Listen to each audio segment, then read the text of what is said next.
ఏమండి ఏమండి ఎవరు? నువ్వు కిరణ్ భార్య అనుకుంటాను. అవునండి. ఓహో, ఏం కావాలి? గోపాలరావు గారితో మాట్లాడాలని.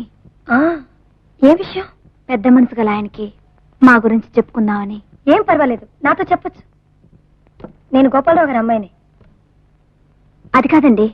ఏ గోపాలరావు గారితో చెప్పని చెప్పాడా మీ ఆయన? బహుశా నాతో చెప్పుకోవడానికి అతనికి అభిమానం అడ్డొచ్చి ఉంటుంది. కాదండి, నేనే ఆయనతో మా పరిస్థితి గురించి చెప్పుకోవాలని. ఏమిటా పరిస్థితి?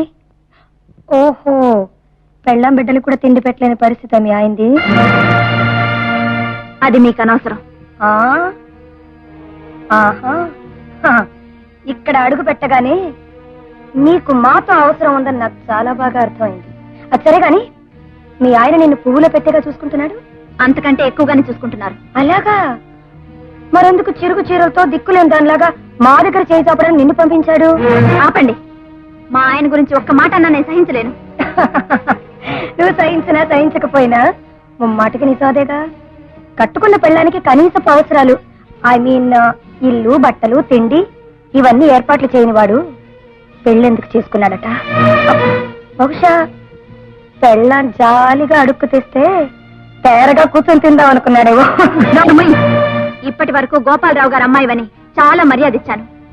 కానీ నీ మాటలు విన్నాక నిన్ను గౌరవించటం నా పొరపాటని తెలుస్తోంది.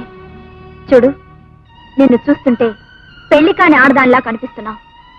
అందుకే నీకు సంసార జీవితం గురించి, ఇల్లాలి స్థానం గురించి తెలియక నోటికొచ్చినట్టు మాట్లాడుతున్నావు.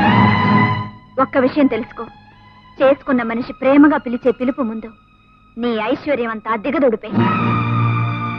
కట్టుకున్న మనిషి గుండెల మీద పడుకున్నప్పుడు లభించే సుఖము, శాంతి ఎంత డబ్బిచ్చినా నీకు దొరకదు.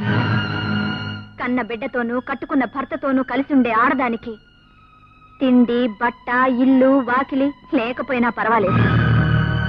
ఎందుకో తెలుసా? లోకంలో అన్నిటికంటే అతి విలువైంది మాంగల్యం. దాని విలువ తెలియక నువ్వు ఇలా మాట్లాడుతున్నావు. నా ఇంటికి వచ్చి నన్నే ఎన్ని మాట్లాడతావా? అభిమానంలో మొగుడికి తగ్గ పెళ్ళాం అనిపించుకున్నావు. చూడు, ఈ పౌరుషం పంతాలు తిండి పెట్టవు, కడుపు నింపవు.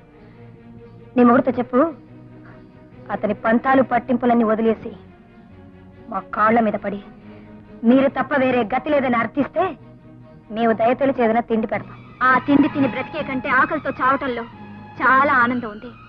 చూడు, భారీగా నేను బ్రతికుండగా మా ఆయనకి నీలాంటి ఆడదాని ముందుకొచ్చి చెయ్యి జాపే కర్మ పట్టనివ్వను. అవసరమైతే అంతా కలిసి కట్టకట్టుకుని చస్తాం. తోటి ఆడదాన్ని కాస్త గౌరవించడం నేర్చుకో.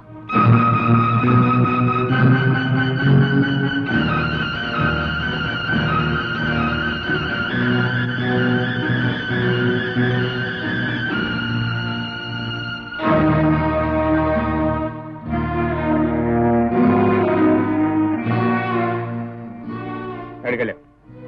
నిన్నే ఎక్కడికెళ్ళావు? గుడికెళ్ళి. బాబుని ఇంటి దగ్గర వదిలిపెట్టి గుడికెళ్ళావు?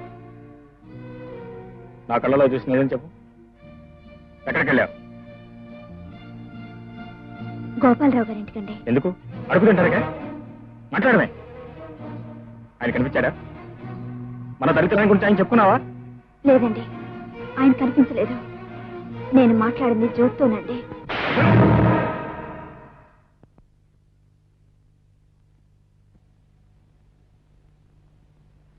అడ్డమైన కొంపలకి అడుక్కోవడానికి వెళ్తా.